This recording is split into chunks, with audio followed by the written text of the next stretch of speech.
Assalamualaikum warahmatullahi wabarakatuh.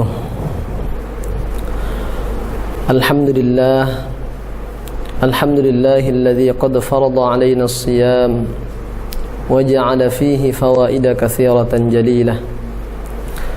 Ashhadu an la ilaha illallah wahdahu la syarika lah wa ashhadu anna Muhammadan 'abduhu wa rasuluhu la nabiyya ba'dah. Allahumma salli wa sallim wa barik ala sayyidina wa habibina Muhammad wa ala alihi wa sahbihi wa man sara ala nahjihi ila yaumil qiyamah, amma ba'd. Sa'adatal musyahidin al-kiram, para pemirsa sekalian yang mudah-mudahan kita semua dimuliakan oleh Allah Subhanahu wa taala. Kita sekarang sudah berada di bulan suci Ramadan.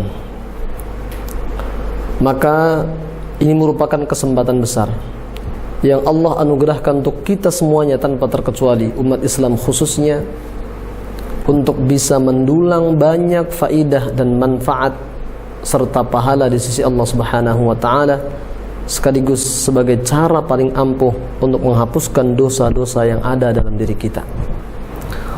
Oleh karena itu, baginda Nabi Muhammad SAW pernah menyampaikan,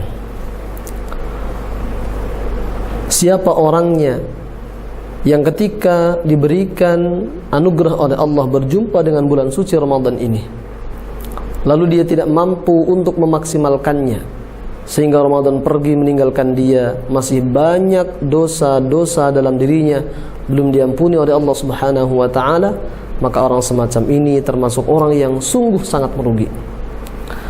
Baginda Rasul menyampaikan dalam bahasa yang luar biasa, raghima anfu rajul, sungguh rugi seseorang, ja'ahu Ramadhanu, ketika datang kepadanya bulan suci Ramadan, thumman salakha, kemudian Ramadan pergi meninggalkannya, walam tughfar lahu dzunubuh, sementara dosa-dosanya belum diampuni oleh Allah Subhanahu wa taala. Kenapa sangat rugi? Karena di bulan suci Ramadan ini banyak sekali peluang, potensi bagi kita untuk menghapus semua dosa-dosa kita. Karena di setiap amaliyah kita di bulan suci Ramadan ini, puasanya, i'tikafnya, salat tarawihnya, sedekahnya, memberikan makan berbuka dan seterusnya, itu semua di antara manfaat yang bisa kita dapatkan adalah pengampunan dosa-dosa. Pemirsa TV Islamic Center yang dirahmati oleh Allah Subhanahu wa taala, di kesempatan yang lain baginda Nabi Muhammad SAW juga mengingatkan kepada kita semuanya, rubba shaimin wa laysa lahu min siyamihi illa al-ju' wal 'atash, banyak sekali orang-orang yang berpuasa tetapi dia tidak mendapatkan manfaat apa-apa dari puasanya itu kecuali hanya lapar dan dahaga semata.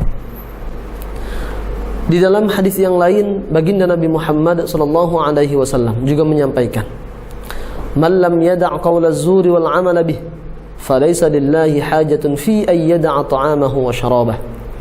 Barang siapa yang tidak meninggalkan perkataan dan perbuatan yang buruk, maka sama sekali Allah tidak butuh kepada puasa orang tersebut.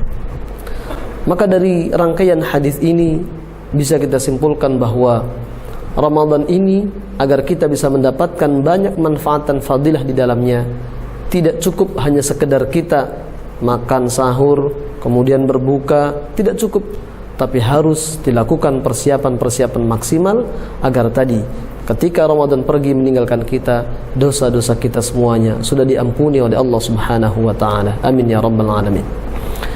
Pemirsa sekalian yang mudah-mudahan kita semua dimuliakan oleh Allah Subhanahu wa taala.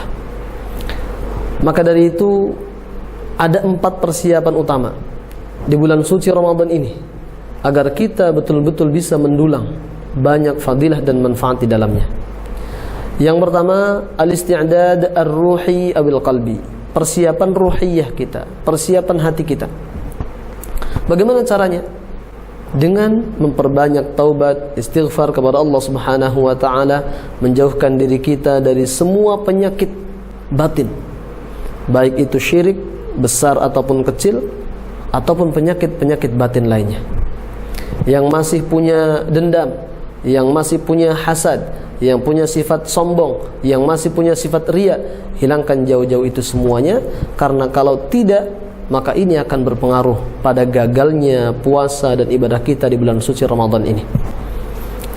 Oleh karena itulah baginda Nabi Muhammad SAW menegaskan, syaratnya orang yang dengan puasa itu dosa-dosanya diampuni oleh Allah Subhanahu wa taala, beliau sampaikan dua, yaitu imanan, karena faktor keimanan, wahtisaban, dan semata mengharap dari Allah Subhanahu wa taala. Dalam hadis riwayat Imam Bukhari dan Muslim, man shoma ramadhana imanan wahtisaban ghufira lahu ma taqaddama min dzambi. Barang siapa yang berpuasa karena faktor iman, karena dorongan iman, dan karena semata mengharap ridha Allah Subhanahu wa taala, maka akan diampunilah semua dosa dan salahnya. Maka berarti sebaliknya, kalau puasa kita masih dilumuri dengan banyak dosa-dosa di hati kita, masih ada kebencian, masih ada hasad, masih ada riya, pamer, dan seterusnya, maka berarti dosa-dosa kita tidak bisa diampuni oleh Allah Subhanahu wa taala. Yang kedua, persiapan utama kita di bulan suci Ramadan ini agar kita betul-betul mendapatkan manfaat dan fadilah dari bulan suci Ramadan dengan berbagai macam ibadah di dalamnya, yaitu al-isti'dad al-jasadi, persiapan fisik kita. Mumpung kita masih berada di awal-awal bulan suci Ramadan, masih banyak kesempatan kita sampai akhir Ramadan nanti untuk melaksanakan berbagai macam ibadah yang tentunya membutuhkan banyak persiapan fisik, apalagi di masa pandemi yang belum berakhir seperti ini. Ada sholat tarawih yang seharusnya masa pandemi ini tidak menjadi alasan bagi kita untuk tetap aktif dan istiqomah melaksanakan sholat tarawih berjamaah di masjid-masjid, surau-surau langgar, dan seterusnya. Kemudian ada taftirus shaimin, memberikan makan berbuka atau kita berbuka bersama-sama, itu juga sungguh sangat luar biasa. Lalu tadarus Al-Quran untuk menunjukkan syiar bulan suci Ramadan, supaya bulan Ramadan ini tidak sama seperti bulan-bulan lainnya, tetap sepi, tetap tidak terdengar lantunan ayat-ayat suci Al-Quran di telinga kita dan seluruh masyarakat di sekitar kita. Kemudian ada i'tikaf, terutama nanti di 10 hari terakhir bulan suci Ramadan, 10 malam terakhir bulan suci Ramadan. Ini semuanya tentu membutuhkan fisik yang prima, apalagi bagi kita yang bekerja. Maka jangan sampai puasa ini menjadi alasan bagi kita untuk pasif dan tidak produktif bekerja. Ada orang yang kemudian tergiur dengan salah satu hadis baginda Nabi, yang menurut sebagian ulama hadisnya termasuk hadis yang lemah atau dhaif. Itu naumus shaimi ibadah. Tidurnya orang puasa itu bernilai ibadah. Akhirnya dia menggunakan kesempatan bulan suci Ramadan untuk tidur terus. Lalu ditanya, kenapa Bapak banyak tidur? Karena saya mengamalkan hadis Nabi, tidurnya orang puasa itu adalah ibadah. Ini tentu sesuatu yang maghrur, tertipu. Tidur bisa menjadi ibadah ketika diniati untuk persiapan melakukan hal-hal positif. Kita siang tidur, saya tidur istirahat supaya nanti malam tarawih tidak mengantuk, supaya nanti malam i'tikaf saya kuat, supaya nanti malam qiyamul lail saya bisa maksimal. Silahkan. Atau tidur dengan tujuan agar kita terjaga dari maksiat dan mungkarat, daripada kita tidak tidur nonton TV terus yang isinya tidak jelas, maka bagus kita tidur. Tapi kalau sepanjang hari tidur terus, ini tentu tidak tepat dalam pandangan agama.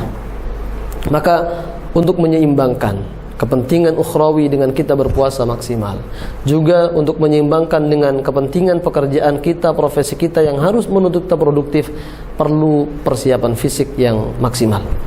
Dan ini juga senada dengan hadis baginda Nabi Muhammad SAW, di mana beliau menyampaikan, al-mu'minul qawiyyu khairun wa ahabbu ila Allah Ta'ala minal mu'minid dha'if.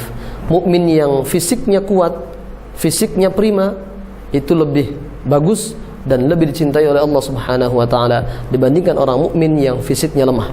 Kenapa? Tentu karena keunggulan dalam kuantitas jumlah ibadah yang dia lakukan. Yang ketiga, persiapan kita di bulan suci Ramadan ini, yaitu persiapan harta, al-isti'dad al-mali. Untuk apa? Tentu bukan hanya untuk sekedar kita membeli menu makanan sahur dan berbuka yang maksimal, yang mantap, yang berbeda-beda. Tidak hanya itu, tetapi juga untuk memperbanyak infak, memperbanyak sedekah, memperbanyak taftirus shaimin, memberikan makan berbuka puasa kepada orang-orang yang sudah tiba waktu untuk berbuka puasa. Kenapa ini manfaatnya besar sekali?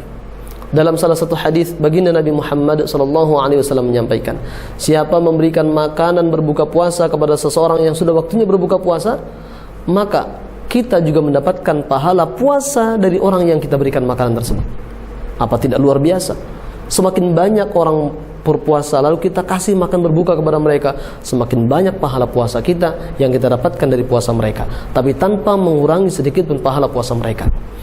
Apalagi kemudian kalau energi dari makanan yang kita berikan kepada mereka itu mereka gunakan untuk salat maghrib berjamaah, salat isya berjamaah, tarawih berjamaah, tadarus Al-Quran, malamnya i'tikaf, qiyamul lail, tahajud, lalu bangun lagu subuh, maka kita pun mendapatkan pahala dari semua amal soleh yang mereka lakukan itu hanya berkat kita memberikan makan berbuka puasa kepada mereka. Ini sungguh sangat luar biasa. Makanya sahabat Ibnu Abbas menyampaikan, kana Nabi sallallahu alaihi wasallam ajwadan nas. Rasul itu adalah manusia yang paling dermawan. Wa kana ajwadu ma yakunu fi Ramadan hina yalqahu Jibril. Dan puncak kedermawanan baginda Rasul itu ada di bulan suci Ramadan, di mana beliau senantiasa berjumpa dengan malaikat Jibril. Bahkan sampai diungkapkan Rasul itu kedermawanannya seperti angin yang berhembus, tidak ada ukurannya, tidak ada hitungannya, saking banyaknya kedermawanan baginda Rasul, terutama di bulan suci Ramadan. Dan yang terakhir, pemirsa sekalian yang dirahmati oleh Allah Subhanahu wa taala, yaitu al-isti'dad al-fikri awil ilmi, persiapan keilmuan dan persiapan pemikiran. Ini juga menjadi sangat penting. Karena sebuah amal baru disebut sebagai amal salih kalau memenuhi 3 persyaratan utama. 1, ayyakuna fa'iluhu mu'mina, pelakunya adalah orang yang beriman. Yang kedua, antakuna niyyatuhu salihah, niatnya harus niat yang salih. Niatnya harus karena Allah Subhanahu wa taala. Dan yang ketiga, ayyuwafiqal ahkam asy-syar'iyyah, harus sesuai dengan tuntunan hukum-hukum syariat. Sebagus apapun kelihatannya ibadah kita, kita sampai berpuasa berkunang-kunang mata kita, pusing kepala kita, lemas tubuh kita, tapi kalau tidak sesuai dengan aturan syariatnya, maka belum bisa disebut sebagai amal yang salih.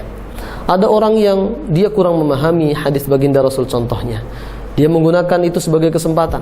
Ada salah satu hadis menyebutkan, ketika azan terdengar sementara di tangan kalian masih memegang makanan, maka selesaikanlah makanan kalian. Ini ketika kita tidak dibekali dengan persiapan keilmuan yang cukup, lalu kita kemudian tertipu dengan ini. Ketika azan berkumandang kita malah asyik makan. Ditegur, "Bu, kenapa masih makan?" Ada hadisnya, Pak. Kata baginda Rasul, kalau azan berkumandang lalu kita masih memegang makanan, habiskan dulu makanannya. Oh, padahal hadis ini yang dimaksud adalah azan yang pertama. Karena dulu di Arab itu 2 kali azan. Azan pertama untuk membangunkan orang salat tahajud, untuk sahur ketika puasa. Azan yang kedua barulah masuk waktu subuh. Sementara di Indonesia azan cuma 1 kali. Maka jangan kalau ketika azan sudah terdengar lalu kita tetap makan, itu salah. Bukan azan itu yang dimaksud dalam hadis tersebut, tapi azan yang pertama ketika membangunkan manusia untuk sahur. Maka persiapan keilmuan ini penting sekali. Ayo sama-sama kita pelajari melalui media apapun. Yang penting sumbernya jelas, sanadnya jelas, tentang syaratnya puasa itu apa, kemudian rukunnya puasa itu apa, hal-hal yang membatalkan puasa itu apa, hal-hal yang bisa menghilangkan pahala puasa itu apa, sunnah adab etikanya puasa itu seperti apa. Ini menjadi persiapan kita agar kita bisa maksimalkan puasa kita di bulan suci Ramadan ini, dan kita kemudian berpisah dengan Ramadan, dosa-dosa kita semuanya sudah diampuni oleh Allah Subhanahu wa taala, mendapatkan pahala dari Allah Subhanahu wa taala. Mudah-mudahan ada barakah dan manfaatnya. Mudah-mudahan kita semuanya bisa maksimalkan bulan suci Ramadan ini, dan kita semuanya ketika Ramadan sudah selesai menjadi orang-orang yang betul-betul fitri, orang-orang yang suci dari dosa dan salah. Amin ya rabbal alamin. Ihdinas siratal mustaqim, Allahumma waffiq ila aqwamit thariq. Assalamualaikum warahmatullahi wabarakatuh.